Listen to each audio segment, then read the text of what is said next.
Ongi etorri Xerezaderen Artxiboa literatur podcastera. Guk bezala, zuk ere uste baduzu munduan gauza gutxi direla, hain atseginak nola ipuinon bat patxada zentzutea, gera zaitez gurekin, eta prestatu munduko kontakizunik bikainenez, euskaraz gozatzeko. Gaur, Guy de Maupassantren Nok jakin ipuina. Euskarazko itzulpena, Josu Zabaleta.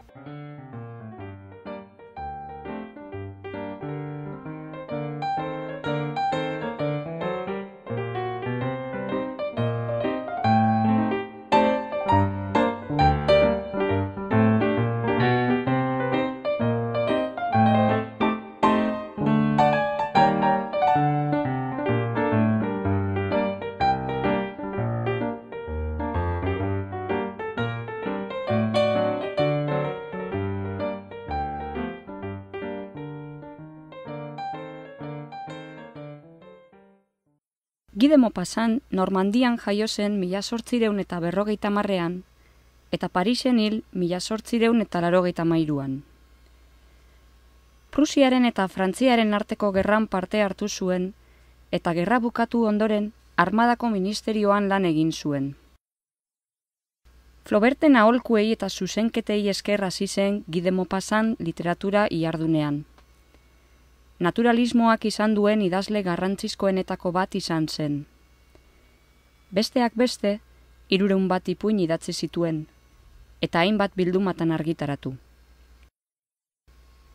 Fantasiazko ipuinek leku garrantzitsua hartzen dute Maupassantren obran. Askotan esan izan da Maupassantren gaixotasunetik sortuak direla ipuinok, eta ez da harritzekoa uste hori izatea gaixotasun horren historia ezaguturik. Ez da ahaztu behar baina, fantasiazko ipuinak hasieratik daudela Maupassantren ipuingintza oparoan. Ez zegoen eroturik ipuin horiek idatzi zituenean. Ez dira eromenaren fruitu. Erotzen hasten denean, hain zuzen, alde batera uzten du literatura, zalantzak ditu, eleberriak hasi eta bukatu gabe uzten ditu, eta gero ez du gehiago idazten, literaturazko sormenerako bere buruaren kontrola behar duelako eta ez duelako horrelakorik. Litekeena da, hasieran, Maupassantren fantasiazko lehenengo ipuinen gaiak ikasiak izatea.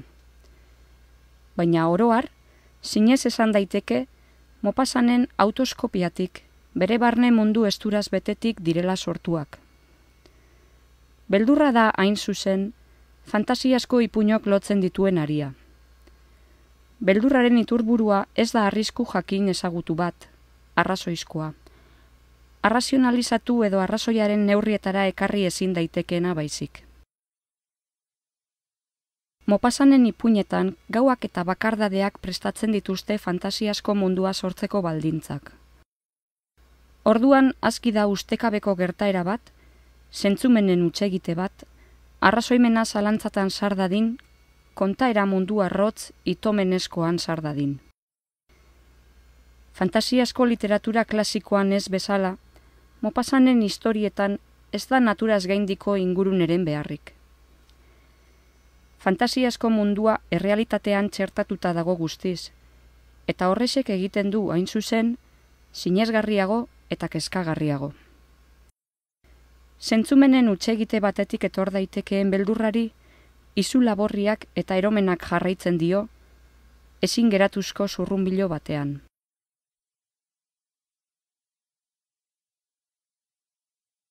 Nor jakin? Ai, jainko nirea. Idatziko ote dut azkenik zer gertatu zaidan. Baina ahalko ote dut idatzi. Ausartuko ote naiz. Hain baita bitxia, hain adierazezina, hain ulertezina, hain eroa. Ez banengo ziur ikusi dudanaz, ez banengo ziur nire arrazoi bidetan ez dudala inolako aulaldirik izan, ez dudala hutsegiterik izan nire egiaztapenetan, ez dudala makurrik izan nire oharpenen segida zorrotzean, alusinatuan intekela pentsan ezake, ikuspen ezoiko baten jostailu nintekela. Zeren, azken finean nork baitaki.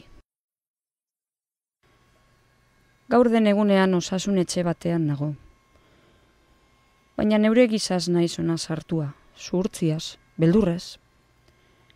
Batek bakarrek daki nire historia, hemengo medikuak. Idatzi egin behar dut.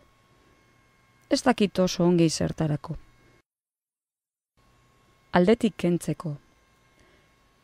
Ezin eramanezko amets gaizto bat balitz bezala sentitzen baitut nire baitan. Ona. Ni bakartia izan naiz beti, ameslaria, filosofo apartatu moduko bat. Ongi naia, gutxirekin aski zuena. Gizonen kontra garrastasunik gabe eta zeruaren kontra amorrurik ez zuena. Bakarrik bizi izan naiz beti, besteen aurrean izatean nire baitan sortzen edo didan lotxa alako batengatik. Nola azaldu hori? Ezingo nuke. Ez diot muzin egiten jendeari, lagunekin hitz egin edo afaltzeari. Baina inguruan luzaro dauzkadala sentitzen dudanean, hurbilenekoak ere, aspertu egiten naute, nekatu, urduri jartzen, eta geroz eta gogo handiagoa, gogo larri bat hasten nahi sentitzen handik alde egin dezaten, edo neuk alde egiteko, bakarrik egoteko. Gogo hori premia baino gehiago da, ezinbesteko alabeharra da. Eta orduan inguruan daukadan jendearen presentziak jarraituko balu, haien solasei jaramon egin gabe ere, entzun bakarrik luzaroan egin beharko banie, ez beharren bat izango nuke inolako zalantzarik gabe. Zer ez behar? Nork jakin? Aldi gaitzen bat besterik gabe? Bai, daitekeena horixe. Hainbesteraino gustatzen zait bakarrik egotea, non ezin baitut honez eraman ez da zabai beraren aterpean lotan dauden besteen hurbiltasuna ere. Ezin naiz Parisen bizi, hiltzeko zorian jartzen bai naiz denbora guztian. Aldarte serio batean naiz, eta gorputzez eta nerbioz ere hiltzen nau nire inguruan dirakien, lotan dela ere nire inguruan bizi den jendetza ikaragarri horrek. Ai, besteen loa beran ekagarriago gertatzen zait haien solasa baino. Eta ezin dut atsedenik hartu inoiz, arrazoiaren aldiroko itzalaldi hauek eteten dituen existentziak sumatzen, sentitzen ditudalarik horma baten atzean. Zergatik naizen horrelakoa? Nor jakin? Baliteke oso erraza izatea arrazoia. Oso bizkornekatzen naiz nire baitan gertatzen ez den guztiaz. Eta jende askori gertatzen zaio niri bezalaxe. Bi arraza gaude munduan. Besteen behar direnak, besteekin laketzen, denbora betetzen, atxedeten direnak eta bakardadeak hormategi ikaragarri batetik igo beharrak edo basamortua igarotzeak bezala unatzen, akitzen, deusesten dituenak, eta alderantziz, besteek aspertzen, arnegatzen, gogaitzen, adikatzen dituztenak eta bakardadeak aldiz, lasaitzen dituenak, beren askatasunean eta beren pentsamenduaren fantasian soseguz bainatzen dituenak. Funtsean dela, gertaera psikiko normal bat da hori. Batzuek kanpoan bizitzeko doaina dute, besteek barruan bizitzekoa.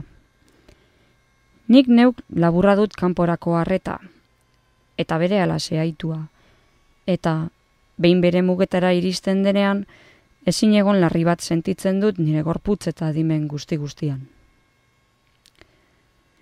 Eta hortik ondorioz etorri da oso lotu naizela.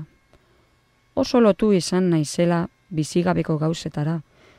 Izaki biziek garrantzia hartzen baituten niretzat, eta nire begietarako aurpegiak bezain atsegingarri zaizkidan gauza, altzari, familiako oroigarrien erdian bizimodu bakarti lantzu bat neraman mundu bat bilakatu zaidala, zitzaidala bilakatua etxea. Horrelakoz bete-betea nuen poliki-poliki, horrelakoz apaindua, eta pozik sentitzen nintzenan barruan, atseginez, Zoriontsu, bere lastan ohitura bihurtua halako premia baregoso bilakatu den emakumea multzu baten besoetan bezala. Bideetatik aparte bakantzen zuen lorategi eder baten erdian jasoarazia nuen etxea. Hiri ateetan, behar izanez gero ere, aldian desira sentitzen nuen gizartearen baliabideak aurkitu ahal izango nituen moduan. Etxeko hotzein guztiek eraikuntza urrutiratu batean zuten lotarako lekua, horma handi batekin guratzen zuen baratzearen beste aldean. Nire egoitza zuhaitz handien ostapean galdu, eskutatu hartako isiltasunean ainatsedengarria eta ainona gertatzen zitzaidan gauen inguratze iluna, non ordutan egoten bainintzen zalantzan gauero, oheratu ala ez, hartaz luzaroago dastatzeko. Egun hartan zigur dematen zuten hiriko antzokian. Lehen da biziko aldian nuen musika eta sorginkeri asko drama eder hori entzuten nuena, eta bizikilaket izan zitzaidan. Oinez nentorren etxera, urratsa laiz, soinuzko esaldiz beterik burua, eta begirada ikuspen ederrez sorgindua. Beltz zegoen beltz, errepide handia ere nekez bada nekez ikusi ere ikusten bai nuen, eta gutxi falta izan nuen, behin baino gehiagotan, bide ertzeko sangara erortzeko. Hazienda bulegotik nire etxera, kilometro bete inguru da, gehixeago agian, 20 minutu alegia geldiro ibiliz. Goizeko ordu bata zen, ordu bata edo ordu bata terdi. Zerua zertxo bait zabaldu zen nire aurrean, eta ilargi langa agertu zen, ilargiaren azken laurdeneko ilargi langa hitza. Lehenengo laurdeneko ilargi langa, arratseko lauretan edo bostetan jaikitzen dena, argia da, alaia, zilarre zigurtzia. Gauerditik aurrera jaikitzen dena berriz, gorraila izaten da, goibela, kezkagarria. Horixe da sabateko ilargi laurden egiazkoa. Lehen da bizikoak, aria bezain me bada ere, beti botatzen du alako argitxo alai bat, bihotz pozgarri, eta itzal zehatzak marrazten ditu lurrean. Azken honek berriz, alako dirda hilkor bat edatzen du. Hain margula, non ez baitu itzalik ere egiten ia. Urrutitik begistatu nuen nire lorategiaren masa iluna, eta ez dakit nondik sortuta etorri zitzaidan alako alditxartze bat, han sartu behar nuelako pentsatze hutsarekin. Barastu nintzen. Oso eguraldi gozoa zegoen. Zuhaitz multzo handiak hilobi bat ematen zuen, eta nire etxea han obiratua. Zabaldu nuen ataka, eta etxerantz, aldebietako platanoen adarrak arku eginik tunel garai bat eratuz ganga gisako bat eratzen zioten bidean barrena sartu nintzen. Multzo ilunetatik igaroz eta ilunpe belurietan loreontziek zertzelada zehazgabeko orban biribilak eratzen zituzten soropilen inguru. Etxera hurbilduela, halako artegatasun bitxi batek hartu ninduen. Gelditu nintzen. Ezer ezen entzuten. Haizeba fadatxo bat bera ere ez zegoen ostoetan. Zer dut baina nik, pentsatu nuen. Banituen 10 urte horrela etxeratzen, inoiz kezkarik txikiena ere izan gabe. Ez nintzen beldur. Inoiz ez naiz izan beldur, gauez.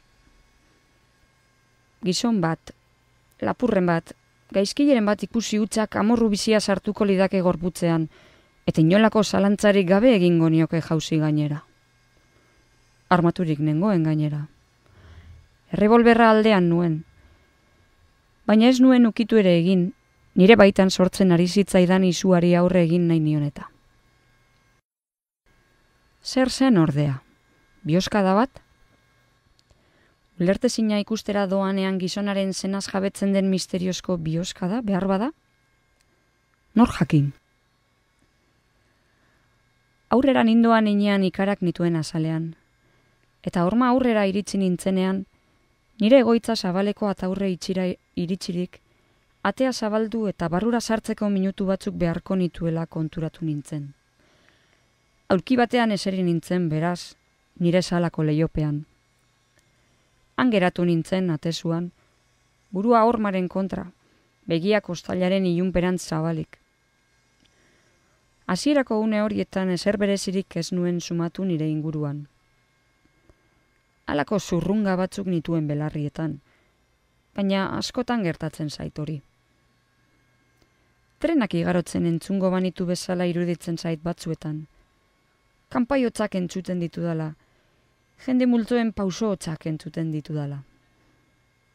Gero, zurrunga haiek zehatzago bihurtu ziren berehala, argiagoak, ezagut errazagoak. Huts egin nuen. Ezen nire zainen ohiko zurrumurrua belarrietan hotzaiek jartzen zizkidana.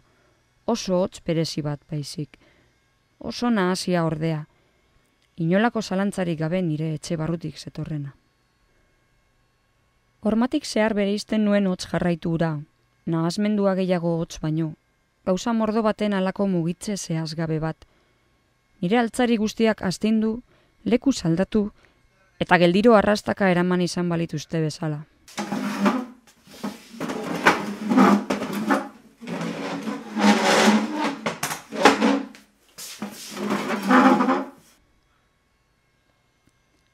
Hai, aski luzaro izan nuen oraindik zalantzan nire belarrien ziurtasunaz.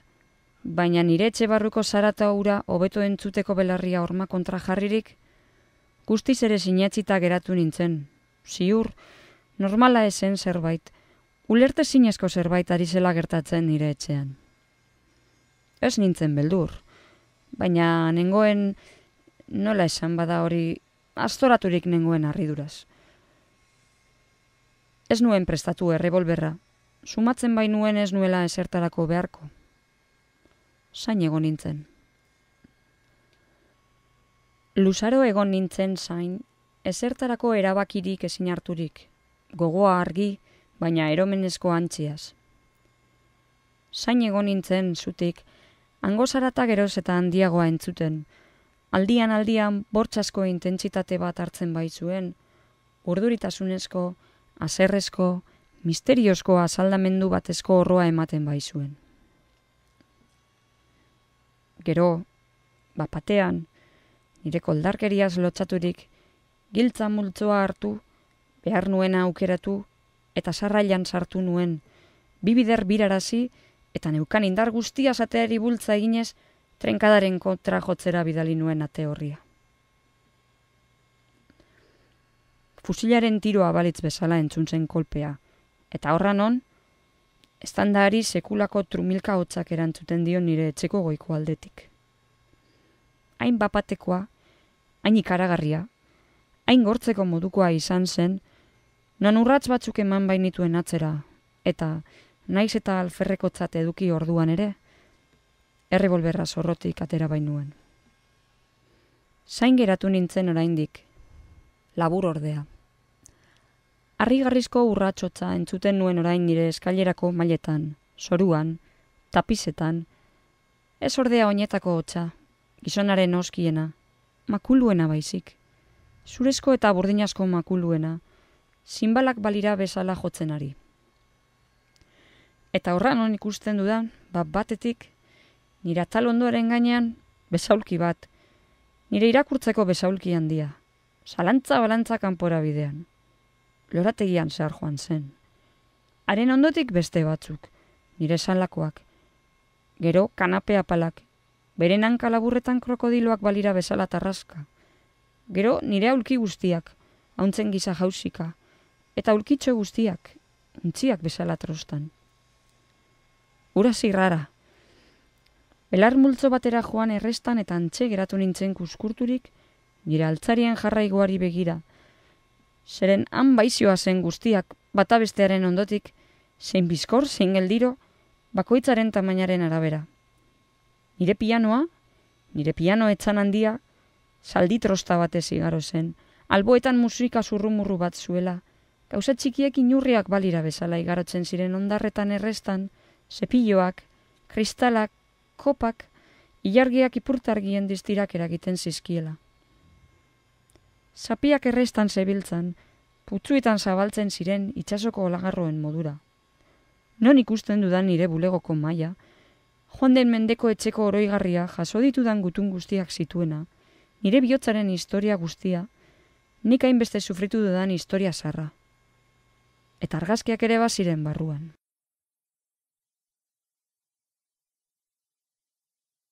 Kolpetik ez nuen gehiago beldurrik. Gainera jauzi egin nion, eta heldu egin nion, lapurrari heltzen zaion bezala, iesi doan emakume bati heltzen zaion bezala.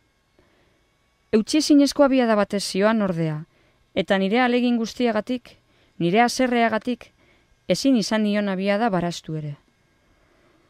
Nola etxian eusten nion izugarrizko indarrari, lurrera erori nintzenaren kontra borrokan. Orduan, han itzulikatu ninduen, ondarretan arrastaka erabili ninduen, eta altzariak, haren atzetik baizioa zen, nire gainetik ibiltzen hasiak zitzaizkidan, hankak zapalduz eta zaurituz. Gero, mai askatu nuenean, gainerako guztiak gorputzaren gainetik igaro zitzaizkidan, salduneriako karga bat zelatik eroritako soldadu baten gainetik igaroko litzatekeen bezalaxe. Izumenez eroturik bada, ibilbide handitik kanpora alde egin ahal izan nuen, eta zuhaitz artean eskutatu berriro, nireak izanak nituen gauzarik txikienak, apurrenak, apalenak, ahaztuenak ere nola desagertzen ziren ikusteko. Ondoren, orain etxe hutsek bezalako jartzuna zuen nirean, ateak isteko danbada ikaragarri bat entzun nuen urrutian.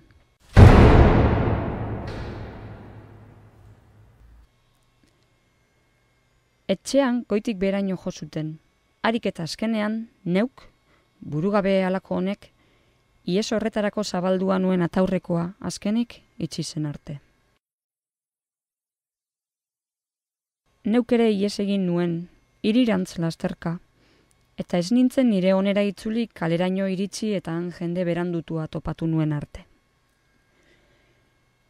Ezaguna ninduten hotel bateko atea jo nuen. Neure eskuez, jantziak astinduak nituen, hautsak entzeko, eta nire giltza sorta galdu nuela esan nien, eta haien artean zela baratzekoa ere, nire morroin eskameak aparteko etxe batean bizi zirena, nire fruituak eta nire barazkiak lapurretatik gordetzen zituen itxitura horma baten antzean. Begietaraino sartu nintzen eman zidaten ohean. Baina ezin izan nuen lo egin, eta nire bihotza taupadaka entzunez eman nuen goizerainokoa. Goizean goizik nire jendeari jakinarazteko agindua eman nuen, eta goizeko 7 gelariak atea jo zuen. Aurpegia asaldaturik zuela ematen zuen. Ez behar handia izan da gaur gauean, jauna, esan zuen. Zer izan da? Jaunaren altzari guztiak lapurtu dituzte. Dena, gauzarik txikienetaraino. Posa eman zidan berri horrek. Zer dela eta? Nor jakin. Neure buruaren jabe nengoen. Disimulatzen jakingo nuela ziur. Ziur ez niola inori ikusitakoaren ezeren berri emango. Gordeko nuela, beldurgarrizko sekretu bat bezala gordeko nuela nire kontzientzian. Erantzun nion. Giltzak lapurtu zizkidaten berberak izan dira hortaz. Oraintxe bertan poliziari jakinarazi behar zaio. Oraintxe jaikiko naiz eta une batean zurekin nauzu. 5 hilabete iraun zuen ikerketak. Ez zuten ezer argitu. Ez zuten aurkitu ez da nire oroitzapenik txikiena ere. Lapurren arrastorik arinena ere. Arraio. Esan banien ekiena. Esan banie, neu sartuko ninduten neu, ez lapurrak, horrelako gauza ikusi ahal izan zuen hau baizik. Ai, jakin nuen bai isiltzen. Baina ez nuen berriro altzariz jantzi etxea. Alferrik zen. Berriro hasiko baizen lehen bezala. Eta ez nuen berriro ara sartu nahi. Ez nintzen sartu. Ez nuen gehiago ikusi. Parisa etorri nintzen hotelera, eta medikuetara joan nintzen nire nerbio egoera begiratzera. Oso kezkaturik bainengoen negargarrizko gabura eskero. Bidaiatzeko gomendatu zidaten. Haien aholkua bete nuen. Italiara txango bat eginez hasi nintzen. Eguzkiak egin zidan. 6 hilabete ibili nintzen Aragona, Genoatik Veneziara, Veneziatik Florentziara, Florentziatik Erromara, Erromatik Napolira. Gero Sicilia igaro nuen, lurralde miresgarria izaeragatik eta monumentuengatik, grekoek eta normandiarrek utzitako erlikiak hain zuzen. Afrikara joan nintzen gero, bake handian igaro nuen gameluak, gazelak eta arabiar alderraiak Aragona dabiltzan basamortu lasai handi hori, airearin gardenean, ez gauez ez egunez, inolako gogan beharrik ez da bilena. Marseillatik itzuli nintzen berriro Frantziara, eta Proventzako alaitasuna gora bera, zeruaren argi apalak tristatu egin ninduen. Ustez sendaturik dagoelakoan, minsor batek gaitzaren jatorria oraindik ere ez dela itzali adierazten dion gaixoaren halako susmo bitxi hori sentitu nuen berriro kontinentera itzultzean.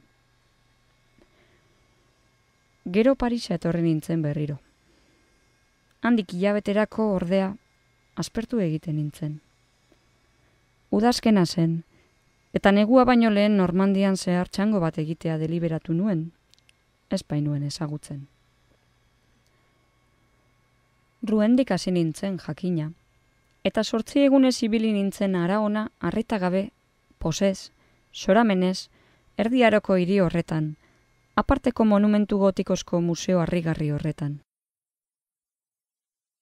Arratsalde batez ordea, Laurakaldean, erreka bat, Odegobek deitua, tinta bezain beltza doankale gezurrezkoa dirudien batera sartzen ari nintzela, nire harreta, hango etxeen itxura bizi antzinakoari jarria bainuen, aterik atera luzatzen zen antigualeko salgaien dendasail batek eraman zidan bapatean. Ederki asmatua zuten lekua, zaharkin saltzaile zekenaiek, ametsetako karrika hartan, erreka patutxarrekoaren gainean, oraindik ere beinolako haize horratzak kirrinka ari ziren teia eta arbelezko teiatu zorrotzaien azpian. Saltegi beltzaien barrenean, pila-pila eginik ikusten ziren kutsa zizelatuak, Ruengo, Neberseko, Mustierseko faiantzak, irudi margotuak, beste batzuk aritz zurezkoak, Kristoak, Ama Birjinak, Santuak, Elisako jantziak, kasuilak, aldareko ontziak ere bai, eta baita zur urrestatuzko sagrario zahar bat ere, jainkoak aldegina. Ai, zeina itzulo bereziak etxe garai haietan, etxe handi haietan, sototik ganbararaino edo zertariko gauzez beteak, gehiago ez zirela uste zen gauzez, beren berezko jabeak, beren mendea, beren garaia, beren boladak igarota ere bizirik, gauza bitxi gisa belaunaldi berriek erositzaten. Gauza zaharretarako zaletasuna berriro ari zitzaidan pizten zaharkin zalez betetako hiri honetan. Dendarik dendan indoan, Odegobek urlasterro kastagarriaren gainetik, 4 olustez botaz egindako zubiak 2 pausotan igaroz. Erruki, zer zirrara. Nire armairutik ederrenetako bat agertu zitzaidan antzinako altzarientzako kanposantu bateko katakon batarako sarrera zirudien ganga gauzaz bete baten ertzean. Gorputzaren atal guztiak ikaraz nituela hurbildu nintzen hartara, hainbesterainoko ikaratan, nonez bain nintzen ukitzera ere ausartzen. Eskua luzatzen nuen, zalantza egiten nuen, uraxe zen ordea. Luis Amairu armairu berdinik ez zuena, behin bakarrik ikusita ere edonork ezagutuko lukeena. Horretan, aurrera zeago, galeria hartako barren ilunetara begiraturik, nire 3 besaulki sumatu nituen puntu xeesko tapizeriaz estaliak, eta gero, araziago, nire Henry B. mahaibiak, hain bakanak, non jendea Paristik ere etortzen baizen haiek ikustera. Pentsa ezazue, pentsa nire gogo egoera. eta aurrera jarraitzen nuen erbaldurik, emozio ziltamuan, baina aurrera jarraitzen nuen, ni bihostuna naiz eta, aurrera jarraitzen nuen garai ilunetako salduna sorginkeri asko egoitza batean sartzen zen bezala. Eta pila, nirea izandako guztia ari nintzen aurkitzen, nire argi lanparak, nire liburuak, nire kuadroak, nire oialak, nire armak, dena, nire gutunez betetako bulego mahaia salbu, ura ez bainuen ikusi. Soto ilunetara jaitsi, eta berriro goiko solairuetara igo ari nintzen. Bakarrik nengoen. Deitzen nuen, inork ez zidan erantzuten. Bakarrik nengoen. Ez zegoen inor labirintua bezain etxe zabal bihurri hartan. Gaua iritsi zen, eta nire aulkietako batean eseri behar izan nuen iluntasunean, ez bainuen alde egin handik. Aldiro oihu egiten nuen. Ea, inor balda! Ordu betea baneraman, segurik, pausoak entzun nituenean. Pauso harinak, bareak. Ez dakit non. Ia ies egin nuen, baina zurrundurik berriro deitu nuen, eta argi bat sumatu nuen aldameneko gelan. Nor da hor? Galdetu zuen ahots batek. Nik erantzun nuen. Erostun bat. Erantzun zuten. Oso berandu da dendetan horrela sartzeko. Berriro esan nuenik. Ordu bete eta gehiago daramat zure zain. Etor zintezke bihar. Bihar ruendik alde egina izango naiz. Ez nintzen ausartzen aurrera egiten, eta bera ez etorren. Oraindik biztan neukan bere argiaren diztira bi aingeru gudur zelai bateko hildakoen gainetik egan zioa zen tapiz batean. Ura ere nirea zen, esan nuen. Zer, basatoz? Erantzun zidan. Zure zain naukazu. Jaiki nintzen eta harenganantz joan nintzen. Gela handi baten erdian gizon txiki bat zegoen. Txikia eta oso lodia. Ikuskarietakoa balitz bezala. Ikuskari iguinkarri bat. Bizar bakana zuen. Ile desberdin bakandu eta horiskakoa. Eta ile batik ere ez buruan. Ez da ile bat ere. Ni ikusteko kandela besoa jasota zeukanez, ilargitxo bat balitz bezala iruditu zitzaidanaren buruan, altzari zaharrez gainezka zegoen gela zabal hartan. Aurpegia zimurtua eta pustua zuen, begiak ez zitzaizkion ikusten. Neureak nituen hiru aulkiren tratua egin nuen, eta diru kopuru handi bat ordaindu nuen antxe bertan, eta hoteleko nire gelako zenbakia eman nion. Biharamun goizeko 9 baino lehen ekarri behar zizkidaten. Eta irten egin nintzen. Oso adaitasun handiz lagundu zidan ateraino. Handik zuzenean, poliziaren komisario zentralaren gana joan nintzen, eta nire altzarien lapurretaren eta egin berria nuen aurkikuntzaren berri eman nion. Bilera jasogabe argibideak eskatu zituen telegrafoz, lapurretaren txostena jaso zuen epaile bulegora, erantzunaren zain itxaroteko eskaturik. Handik ordu betera iritsi zitzaion nire atseginerakoa. Oraintxe bertan atxilotaraziko dut gizon hori eta bertatik egingo diot galdeketa, esan zidan. Zeren baliteke susmoren bat hartu izana, eta zure gauza guztiak desagerraraztea. Zoaz afaltzera eta zatoz 2 ordu barru. Hemen edukiko dut, eta zeure aurrean egingo diot berriro galdeketa. Atsegin handiz, hala ere jauna, eskertzen dizut bihotz-bihotzetik. Nire hotelera joan nintzen afaltzera, eta uste izango nukena baino beto jan nuen. Nahiko pozik nengoen behintzat, harrapatua genuen.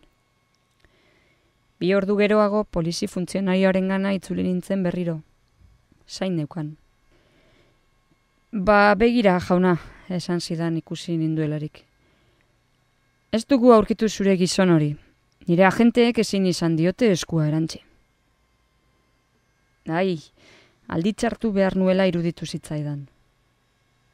Baina, haren etxea behintzat aurkitu duzu, galdetu nion. Hori bai, eta zaindu eta begiratuko duzu gizona berriro etorri arte. Baina gizona bera desagerturik. Desagerturik? Desagerturik. Gauak bere ondoko Andrearenean ematen ditu normalean. Bidoin alargunarenean. Sarkin saltzailea hura ere. Ondo sorgin bitxia gainera. Gaur gauean ez du ikusi, eta ezin du haren berririk eman. Bihar arte itxaron behar da. Alde egin nuen. Ai, zein hitzak, asaldagarriak, sorginduak, iruditu zitzaizkidan Rubengo kaleak. Gaizkilo egin nuen, gaizki. Loaldi bakoitzeko amesgaiztoak nituela. Keskatu egi edo presatu egi eman nahi ez nuenez, 10 arte itxaron nuen biharamunean poliziaren gana joateko. Saltzailea esen berriro agertu. Denda itxita zegoen oraindik. Komisarioak esan zidan. Egin behar diren tramite guztiak egin ditut. Epaile bulegoa jakinaren gainean dago. Elkarrekin joango gara denda horretara eta zabaldu egingo dugu. Eta zuk esango didazu zer den zurea. Salgurdi batek eraman gintuen. Poliziak zeuden sarrailagile batekin dendako atearen aurrean eta zabaldu zuten. Sartzean ez nuen ikusi ez nire armairua, ez nire besaulkiak, ez nire mailak, ez ezer. Bere garaian nire etxea jantzi zuen guztitik ezer ere ez. Baina ezer ere ez, bezperan nire gauzaren bat topatzeke pauso bat bera ere egin ezin nuelarik. Komisario nagusiak, harriturik, mesfidantzaz begiratu zidan hasieran. Jainko arren jauna, esan nion. Altzari hauen desagertzea, saltzailea desagertzearekin batera gertatzeak badu zer pentsatua. Irribarre egin zuen. Egia da, gaizki egin zenuen zure oroigarria atzo erosi eta ordainduz. Susmoa hartu du. Berriro esan nion. Ezin dut ulertu ordea, atzo nire altzariak zeuden leku guztietan beste batzuk nola dauden gaur. Erantzun zuen komisarioak. Gau osoa izan du, eta laguntzaileak inondik ere. Etxe honek ondokoetarako bideren bat badu segurik. Ez izan beldur jauna. Arreta guztia jarriko dut afera honetan. Ez digu ies egingo gaizkile horrek, abiaguk daukagu eta. Ai, nire bihotza, bihotz nirea, nire bihotz gaixoa, nola jotzen zuen taupadaka. 15 egunez geratu nintzen Ruenen. Gizonura esen gehiago etorri. Arraioa. Zer traba egin edo harritu ote zuen gizonura. Horretan, 16. egunean, goizean, gutun bitxi bat jaso nuen nire etxe lapurtu eta geroztik utzik geratutako zaintzaile zegoen lorezainaren gandik. Ona gutuna.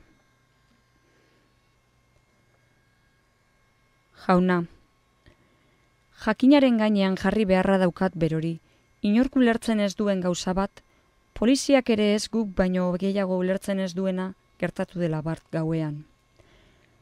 Altzari guztiak itzuli dira, denak salbuespenik gabe, denak txikienetaraino. Etxea lapurreta bezperan zegoen bezalaxe dago berriro. Erotzekoa da. Ostiraletik larun baterako gauean gertatu zen.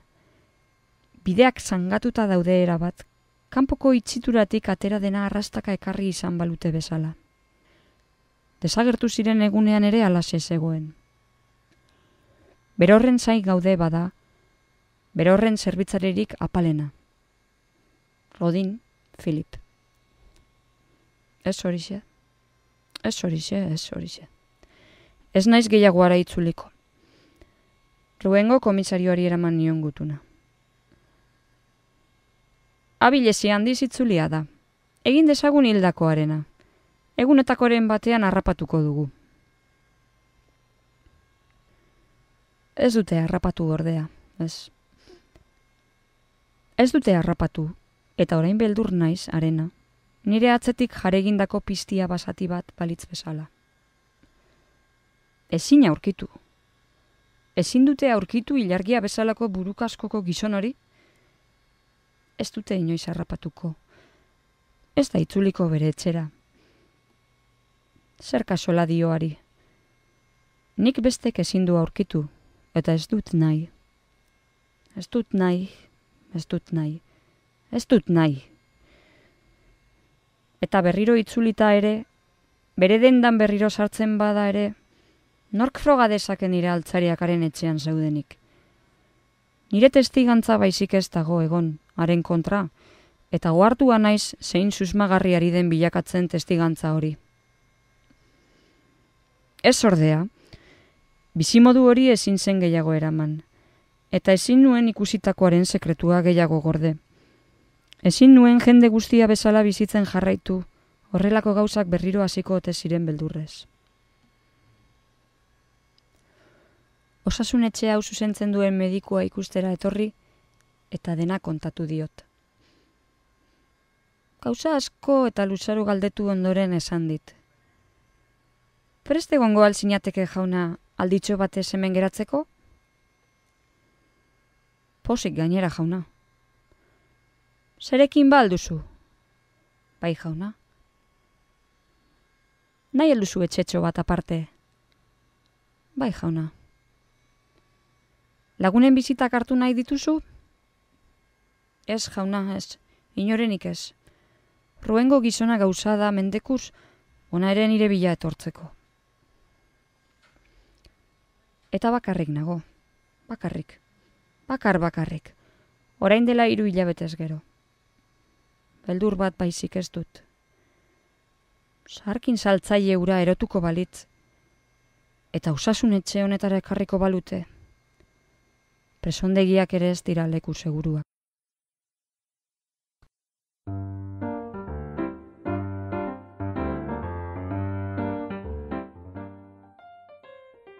Entzun duzu, Guy de Maupassantren Nok Jakin, Josu Zabaletaren euskarazko itzulpenean. Gure doinua da Charleston Behind the Attic Door, Dance of the Wind taldearena. Efektuak Freesoundetik hartuak dira. 3www.freesound.org. Podcast hau egiten dugu saioa Gabikago Geaskoak, Jason Elarrinagak eta Ana Moralesek Bilbo Hiria Irratiko estudioan. Mila esker gurera hurbiltzeagatik. Gustura egon bazara, etorri hurrengo batean berriz ere, Xerezaderen Artxiboa literatur podcastera. Laster arte!